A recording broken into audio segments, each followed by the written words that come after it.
नमस्कार. मुंबईत विशेषतः गुरुवारी तुम्ही कधी दादर स्टेशनजवळ गेला असाल तर स्वामी समर्थ मठाबाहेरची ती मोठी रांग नक्की पाहिली असेल. हो, प्रचंड गर्दी असते. अगदी. अनेकांना हे ठिकाण खूप ओळखीचं आहे, जवळचं आहे. पण एक प्रश्न मनात येतोच.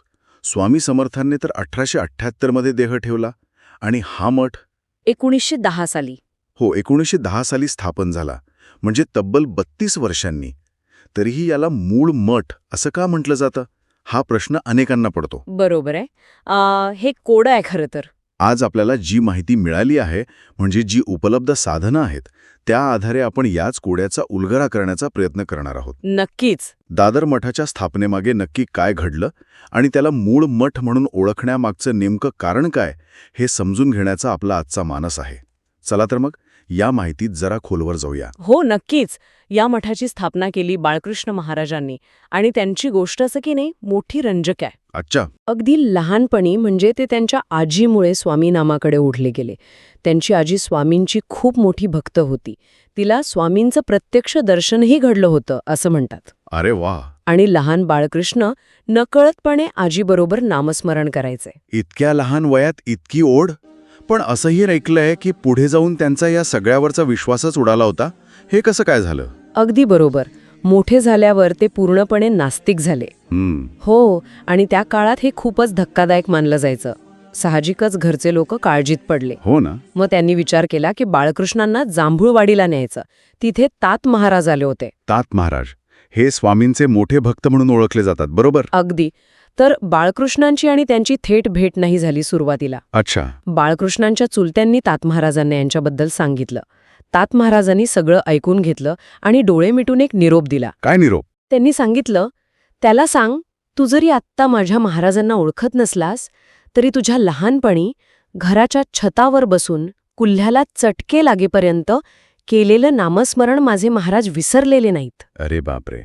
हे तर फक्त बाळकृष्णांनाच माहीत असणार ना? अगदी बरोबर.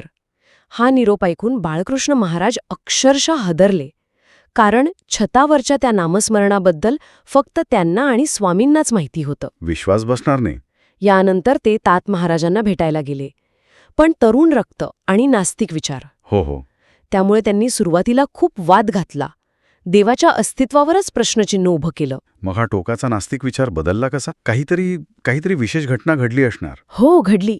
एक दिवस तात महाराजांनी त्यांना भुलेश्वरच्या देवळात नेलं आणि तिथल्या अष्टभुजा देवीसमोर उभं करून सांगितलं, बघ काय सांगते ती तुला. आणि म्हणतात की त्या देवीचं ते अक्राळ विक्राळ रूप पाहून बाळकृष्ण महाराज प्रचंड घाबरले. बापरे. आणि तात महाराजांचे पाय धरून म्हणाले, मला इथून बाहेर काढा, देव आहे. मग त्यांनी देवीला नमस्कार केल्यावर म्हणे तिने सौम्य रूप धारण केलं. अविश्वसनीय. या प्रसंगानंतर बाळकृष्ण महाराजांमध्ये आमूलाग्र बदल झाला. ते स्वामींचे निस्सीम भक्त बनले आणि तात महाराज त्यांचे सद्गुरू झाले. काय विलक्षण प्रवास आहे हा. म्हणजे आधी टोकाची भक्ती, मग टोकाची नास्तिकता आणि पुन्हा इतकं समर्पण. पण इथून दादर मठाच्या स्थापनेपर्यंतचा प्रवास कसा झाला? तर स्वामींनी देह ठेवल्यानंतर बरीच वर्ष उलटली होती. तेव्हा बाळकृष्ण महाराजांना दृष्टांत झाला. दृष्टांत? हो, की अक्कलकोटला त्यांच्यासाठी पादुका ठेवल्या आहेत आणि त्यांनी त्या घेऊन जाव्यात. म्हणजे थेट स्वामींचाच आदेश मिळाला त्यांना. हो, आणि त्याच वेळी गंमत म्हणजे अक्कलकोटच्या वटवृक्ष देवस्थानाचे प्रमुख होते ज्योतिबा पाध्ये म्हणून. अच्छा. त्यांनाही स्वामींनी स्वप्नात दृष्टांत दिला की बाळकृष्ण नावाचे गृहस्थ पादुकांसाठी येतील, त्यांना त्या द्याव्यात. कमाल आहे. म्हणजे दोन्ही बाजूंना संकेत. पादुका सापडल्या कशा आणि या पादुकांचे एवढं महत्त्व काय आहे? बाळकृष्ण महाराज अक्कलकोटला पोचल्यावर ज्योतिबा पाध्ये यांनी त्यांना थांबवायला सांगितलं. काही दिवसांनी अक्कलकोटचा जो प्रसिद्ध वटवृक्ष आहे ना, हो, त्याच वृक्षाखाली एका जुन्या खाटेवर स्वामींची लंगोट, काही वस्त्र आणि त्या दिव्य पादुका सापडल्या. तिथे वटवृक्षाखाली? हो. आणि दत्त संप्रदायात, विशेषतः स्वामी समर्थांच्या परंपरेत, पादुकांना स्वतः गुरूंचं स्वरूप मानलं जातं. बरोबर.